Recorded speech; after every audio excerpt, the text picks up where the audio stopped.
Hello, everybody. It is great to be here one more time today. And my name is Gary Fowler. I'm the CEO, president, and co-founder of GSD Get You Done Venture Studios, a premier AI and quantum venture studio located in the heart of Silicon Valley. I've been involved in 17 startups and 2 unicorns. I was on the original management team of Click Software, which was sold to Salesforce for $1.35 billion, and also Eva.ai. Our belief that is in intellectual capacity is evenly spread around the world, but opportunities are not. And with that, I have an incredible guest. Talk about cybersecurity, cyber science. Dane Brown is assistant professor in the cyber science department of the United States Naval Academy. Yes, the Naval Academy. He holds a BS in electrical engineering from the Naval Academy and a master of science in computer engineering. He completed a PhD in computer engineering from Virginia Tech with a focus on analyzing the security of firmware in ARM environments. He's worked at the Naval Academy since 2010. He was originally instructor in the electrical engineering department, but quickly moved into teaching and developing courses for the new cybersecurity additions to the Naval Academy core curriculum. And as we all know, cybersecurity, especially today, is really important. Prior to joining the Naval Academy faculty, Dane Brown served as a submarine officer in the U.S. Navy, responsible for maintenance, personnel, and operation. He still serves as a naval reservist to this day and has deployed to U.S. Central Command to work in the Joint Cybersecurity Command Center in support of Operation Enduring Freedom. His expertise lies in all kinds of areas. I mean, I can't go through all of them because he got a lot of them, but cryptography, communications protocol, signal processing, cyber and STEM education. With that, I'd like to bring Dr. Brown in. Hi, Dane. How are you? Hey, Gary. How are you today? Good. Now, I got a question for you. Now, Sure. I had, Bill Owens, a former deputy of the Joint Chiefs of Staff, who's a 4-star admiral on my show. And I got a question for you. I asked him a question. Why did you get involved, right? And how did you decide to go to the Naval Academy? Was it like when he said he saw somebody in dress whites and he just became enamored? Did you have the same thing, or was it Top Gun, or what happened? Well, it's funny, and this is gonna be a theme. If you talk to me long enough, you're gonna notice I'm just different. I'm different from a lot of people that are around me. I think people I grew up with, people I hung out with, and so when I got here, it was the late 90s, and a lot of people were certainly inspired by Top Gun. Everybody wanted to come to the Naval Academy and be a pilot. And, I saw Top Gun, but, I was never interested in, being a pilot. I actually came here because when I was looking at colleges, when I was in high school, it really stuck out to me. My guidance counselor was saying, hey, you get a great engineering education. I knew from a young age, right? I was a geek. I was a tinkerer. I knew I wanted to be an electrical engineer. And when I was looking around at schools for that, and, the fact that the academies will pay your way through, right? It's like going on a full scholarship. You get to serve the country and give back. That's what really sold it for me. We also went to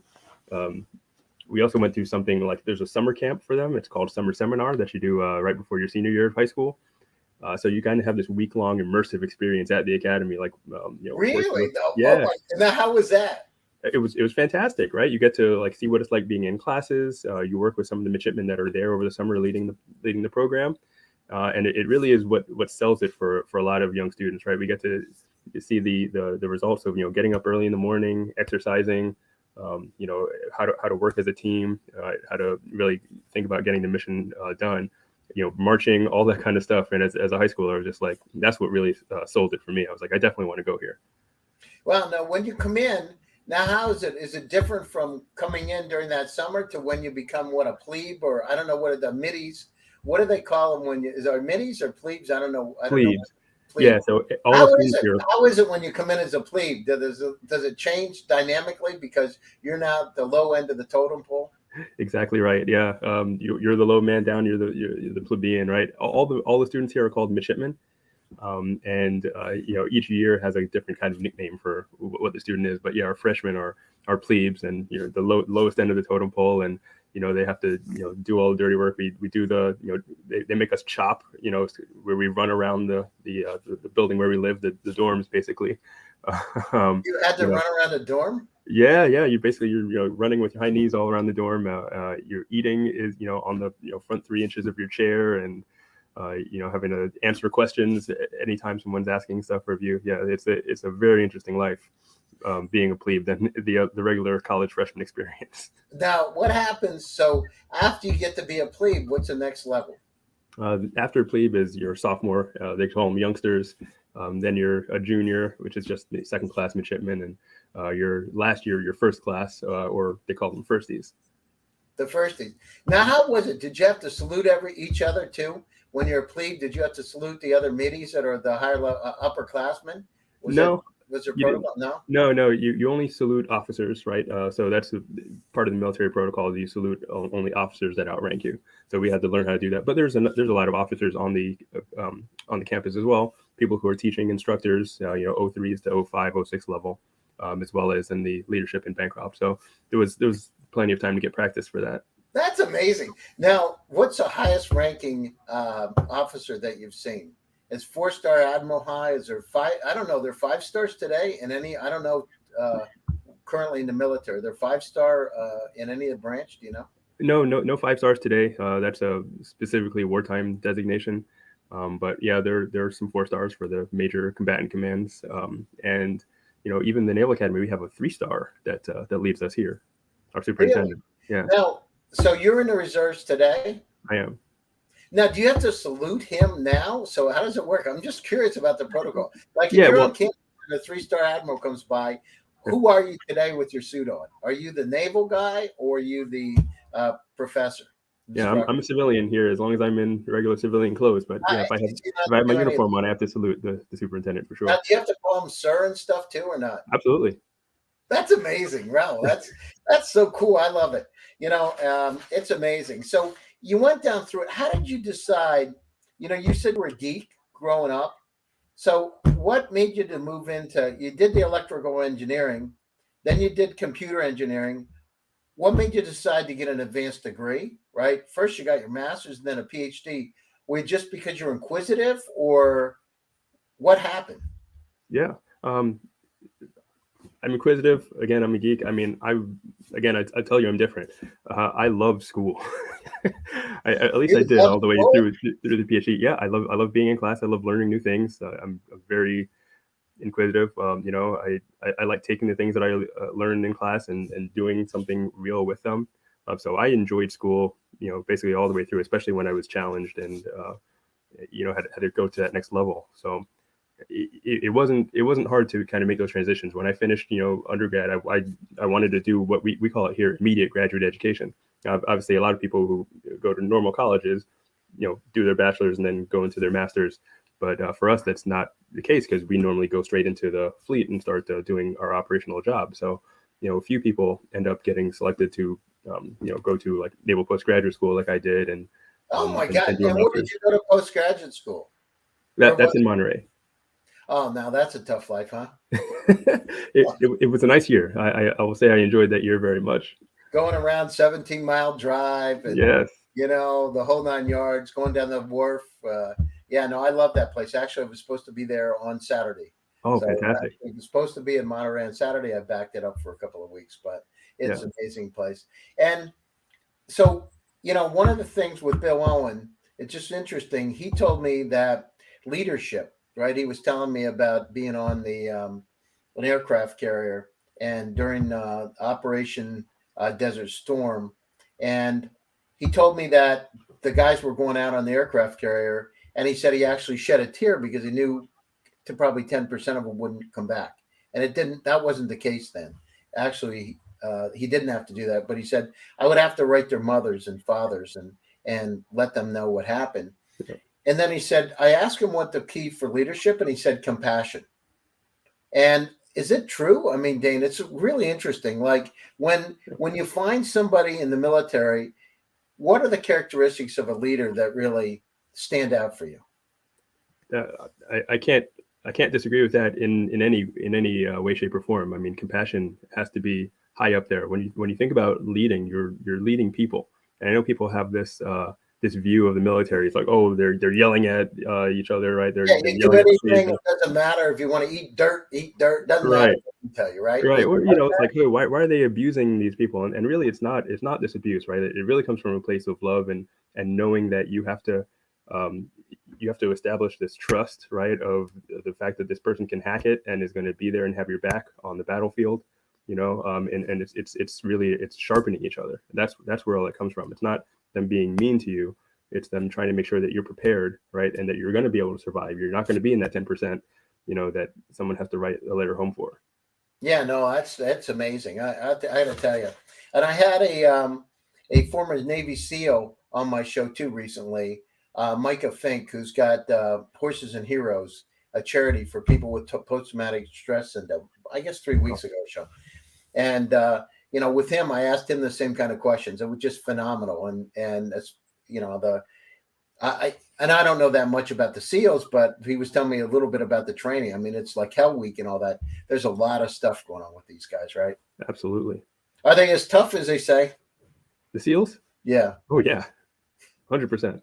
Really? Yeah. I mean, obviously, I can't swim at all, right? So I can see these guys are like a fish in the water and at the Naval Academy we all have to do some swimming test even to just be able to graduate.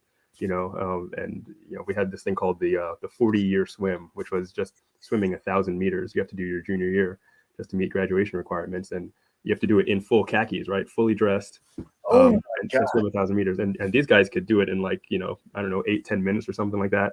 I had to take the full 40 minutes, and I barely made it the 10 laps. After training 3 years to do it. Dane, but you did it, right? I did it. One thing he said to me too is he said, you'd be really surprised when you go through SEAL training, because it's not the people that are the high school athletes that make it, because they've never seen what being down is, right? It's the people that have gone up and had to succeed are the ones that make it. And it was fascinating when he said that, because I thought, you're going to have all these state swimmers and all that. They're going to be doing it. He said, that's not the case. He said, resilience and being able to get the job done. Just amazing. Yeah, they're mentally and physically tough all around. So tell me about it. We got a lot of challenges on the planet Earth with cybersecurity today. That's the truth. So I mean, how is it? I mean, is it as bad as people say? Are there that many probes and that many nefarious characters that are doing bad things? And you see it in companies. I hear corporations get hacked, pipelines got hacked, gas and oil companies.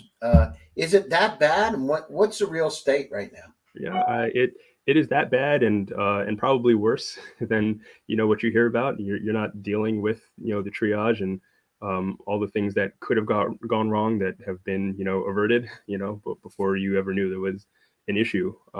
So we have to be super thankful to the people who are standing watch and kind of know what the bad actors are trying to do, and kind of defending us and preempting it, because the defense is the hard part of cybersecurity. I think most people will tell you, right? It's easy to figure out how to point some attack at some poor unwitting company and take over, but being vigilant 24/7, monitoring every possible way in, right? Oh my God, it's amazing. Yeah. But yet at the same time, I mean, for a national security, it's really important. It's critically important that we do that. And especially, you hear about the situation with Russia and Ukraine today, and all the challenges that are happening there, the Russian cyber attacks on Ukraine and other places. But it's, and how much focus do you think we're putting on cybersecurity? Are we doing enough, Dane, do you think, across the board? Certainly not across the board. There can be a higher focus. So I can actually put it like this. We learn something new every day, and I learned more new today. In fact, do you know of Chris Inglis? I know the name. Yeah, so he's the national cyber director now in the Biden administration. That new position made for him. He was teaching here with us at the Naval Academy, former deputy director of the NSA. And he came here and talked to our students, our midshipmen, earlier today, and he was answering basically just that question on: are we putting enough focus on it, right? And he brought up the example of 30, 40 years ago, if you were getting a mechanical engineering degree or some kind of engineering degree, you were just focused on your product, and you weren't worried about the waste, all the environmental things, as a side effect of it. That's somebody else's job, right? But now you can't really separate that job of being the person who builds it from being the person who's worried about the secondary impacts of it. And we're kind of back there 30, 40 years ago with cybersecurity. People are developing products, right? Developing technology, and they're not thinking necessarily of what are the secondary impacts of this, right? How can this be exploited and cause these other deleterious effects, right? They're not responsible in the same way for the product that they create. And that's bad though, right? That means that there's vulnerabilities when that doesn't happen. So what's the answer to the question then?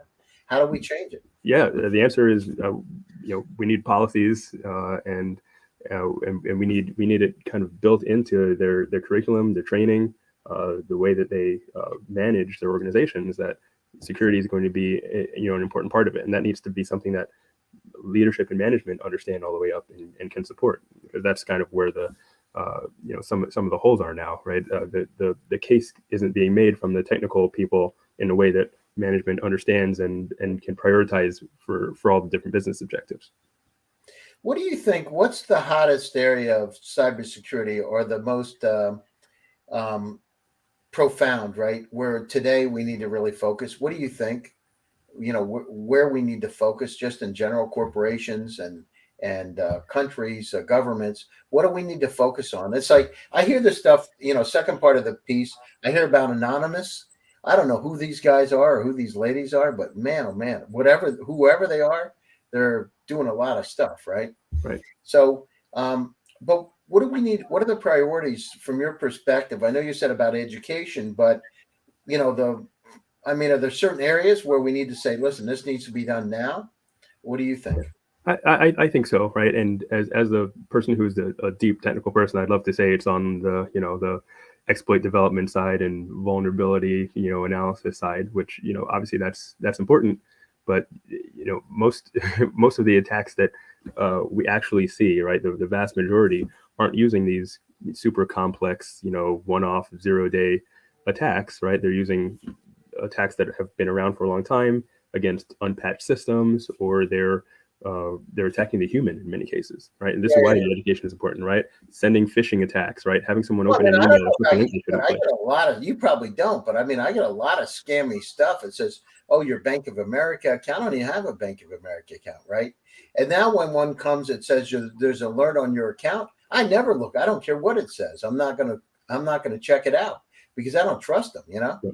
Yeah, and that's bad news, because now it's like this cried wolf kind of scenario, right? You're so numb to getting all these notifications that when something does come that actually does pertain to you, you may not pay the right amount of attention. The thing is, I'm not going to take a chance because I know nothing good's going to happen if I click on that, and it starts to go down and get in my iPhone and go through. I had it happen one time. Somebody stole my identity, and it took me a year to unravel it. Because thank God I caught it early, but it was no fun.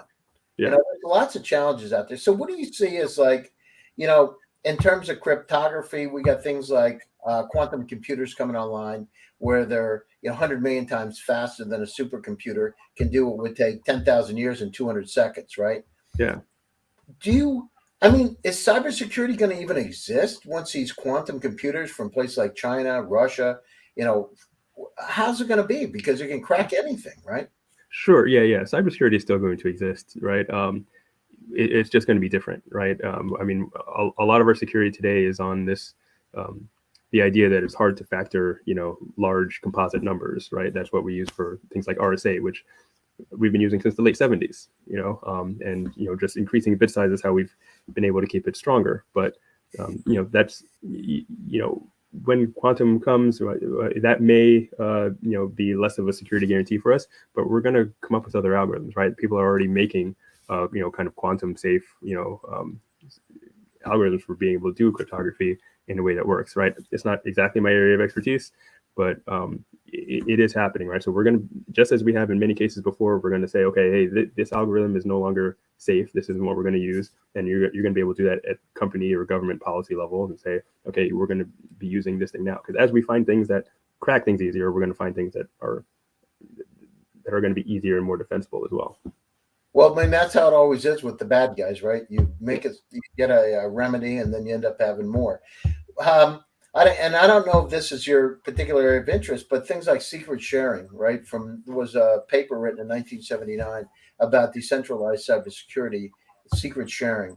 And I know some of the new protocols out there. I know a couple of the companies are working on this new kind of area where you can't really figure out where it is, right? So it's moved around a lot. Are those systems, from your opinion, do you think those kind of technologies are going to start to move forward as we start to look at how to make this more and more secure by spreading it out? Yeah, so I can say I hope so, right? But I think it's going to be this kind of tech transfer issue of, can the people who've made these things, can they prove that they work, and can they make the case to the folks who are really making decisions, right? I mean, case in point, look at the IP system we're using right now. We still talk to our students about, there's IP version 6 that's been out there, and we were supposed to transition in 2006, I think it was. We had this IPv6 day, and we're here 16 years later, and still using IPv4 as the primary, even though the replacements there should work, but the vendors, it just doesn't get adoption, right? There are technologies out there that work just fine, that will replace, that have better guarantees, but unless we can convince everyone to move to it from something that quote unquote works just fine, it's hard to be able to make that progress. No, I agree with you 100%. And the other thing is, one of the concerns that I have is that, as I said, intellectual capacity is evenly spread around the world, but opportunities are not. How do we get more of America involved in technology? I go around and talk to a lot of friends. You and I were on a group together, and I really appreciate it. How do we go out to these disenfranchised and bring them on board? I mean, because this is like the greatest if you want to make money, right? You get into artificial intelligence, yes, sir. Machine learning, deep learning. How do we do that, Dane? I mean, is there a magic wand out there? How do we get people interested in it? Oh, there's a magic wand, right? It's pushing this education down, right? And obviously, I'm biased. I'm an educator, right? But I believe in it. I believe in the power of it, and the fact that in the late 90s in high school, right, I was taking computer science classes, right? I was interested in this stuff. I started programming on my calculator when I was 12 years old, right? I taught myself how to program, right? And so by the time I got to high school, and it was hard, right? Programming is hard. We can't say that it isn't, or say it just comes to certain people. It took me a couple of years to really kind of understand the basics and to be good at it. But by the time I got to high school, and thankfully my high school had computer science, right, programming courses, I took that. I took AP Computer Science, and I was, proficient. I was at least decent at it, right? I'm still today. I've been programming for over 25 years. I still wouldn't call myself a software engineer, but you get that proficiency with it. You have that exposure to it, right? Just like you're taking math classes when you're growing up. It doesn't mean you're necessarily going to be a mathematician, right? But everyone needs to have that literacy, right? That level. Especially now, because if you're not, there's two classes of people. Both people don't understand, and then people do, and you're going to see vast differences in our society. We got to bring people up together. We got to make this world a better place. We're working in Africa, Ghana, Zambia, Uganda, South Africa, North Africa, all over the world, because we got a lot of challenges to face on this planet. Absolutely. We're killing each other in these bad situations, but we got global warming. We're not going to be able to feed everybody by 2050. You got to double the food supply. Yeah. Right? These are like really serious problems. People don't realize that there's 8.1 billion people on the planet. By the end of the century, there's going to be 13 billion. Yeah. At the same time, where are we going to feed it? How are we going to feed them? Then we've got global warming. The average temperatures could go up 4 to 7 degrees Fahrenheit by the end of the century, which means 80% of the fresh water is located in the Antarctica with methane gas. Right. Nothing good's going to happen unless we start working together. And oh, by the way, we have all these issues with oil and gas today. It's not going to exist. Right. It's not going to exist. So you're living in Baltimore, you're living at Annapolis. How in the world are you going to heat your house in wintertime? If one is, you can't burn wood because you're going to pollute the place. We got to come up now with these technologies to help us move forward. It's just, and then, I was talking to one of the U.S. astronauts, NASA astronauts, and he said there's 6 billion Earth-like planets in the Milky Way and 2.2 trillion estimated galaxies in the universe. I was listening to that show. Yeah. It's amazing. Yeah. Yeah. And what we got to do is, we got to go out there together and explore and help each other, bring compassion. I don't know, Dane, what happened with compassion and empathy. You know what I mean? When I was growing up as a kid, a different generation, I remember we used to go across, to the neighbors and get a cup of sugar or a stick of butter, whatever. Nobody locked the doors and all this stuff. But we got to get back to figuring out how we can help people, and bring that back. And some of the interesting new metaverse companies are tokenizing things like compassion and empathy.